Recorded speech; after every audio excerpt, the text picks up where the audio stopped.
I was halfway through my drink when she laughed. Not a nervous laugh, not an awkward one, a clean, sharp laugh, designed to cut. She lifted her glass slightly, eyes scanning the room, making sure everyone was watching before she said it. "You're not in my league financially, not husband material." The words landed softly, like silk over a blade. The party froze for half a second. Then came the smiles, the whispers, the people pretending not to listen while leaning closer. I didn't raise my voice. I didn't argue. I nodded. "You're right," I said. I unlocked my phone, typed one message, hit send, and finished my drink. That was when the clock started ticking. I had loved her quietly, not loudly like the men she surrounded herself with, men who measured worth by watches and cars and how many eyes turned when they entered a room. I loved her in investments, in patience, in long games. We met before the money showed, before the tailored suits, before the illusion of status she loved so much. She used to say she admired my focus, my restraint. She said I made her feel safe. That was before she realized safety doesn't photograph well. I funded her boutique, quietly. On paper, it wasn't me, it was a holding company. She never asked questions, she never wanted details, she just wanted results. When the money came, her respect changed shape. She stopped asking how my day was, started asking when I'd be something more visible. That's when the parties started. That's when he appeared.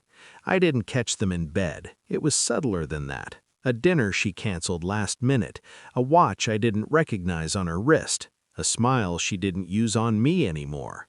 The confirmation came in silence. One of my security firms flagged irregular activity tied to one of my properties, a penthouse I hadn't visited in months. Two names kept appearing on the access logs, hers and his. I sat alone that night. No anger, no shouting, just clarity. Pain sharpens you if you let it. I didn't confront her. I didn't beg. I started preparing. I watched. I documented. I reviewed contracts she never read, found clauses she assumed didn't matter. I moved assets, shifted timelines. Her boutique ran on my capital, her lifestyle on my patience. I made sure every move I made was legal, clean, untraceable. The helicopter was already booked weeks before the party. She just didn't know why. The party was her idea, a celebration of herself, of her evolution. She wanted me there to show contrast, to prove something. That's when she said it, loud enough for the room, sharp enough to echo. "You're not husband material." I saw it in her eyes. She wanted to see me shrink. Instead, I smiled, typed one message, "Proceed." The sound came first, low, distant, then unmistakable. People turned toward the balcony as the wind hit the curtains. Glasses rattled, conversations died. The helicopter descended like a verdict. Her smile faltered. The pilot stepped out first, then my attorney, then the representative from the investment board she thought would fund her next expansion. I stood, calm, steady. "That's mine," I said. The room went silent. I didn't look at her when I spoke.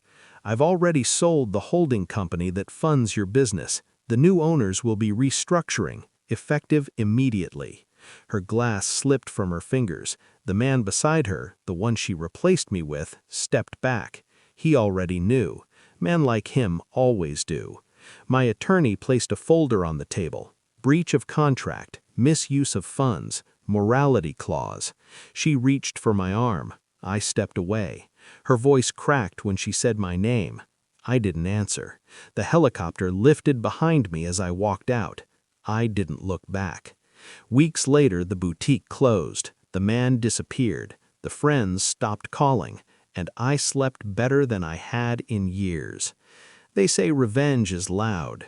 They're wrong. The best kind sounds like rotor blades fading into the night, and silence. That's when you know you've won.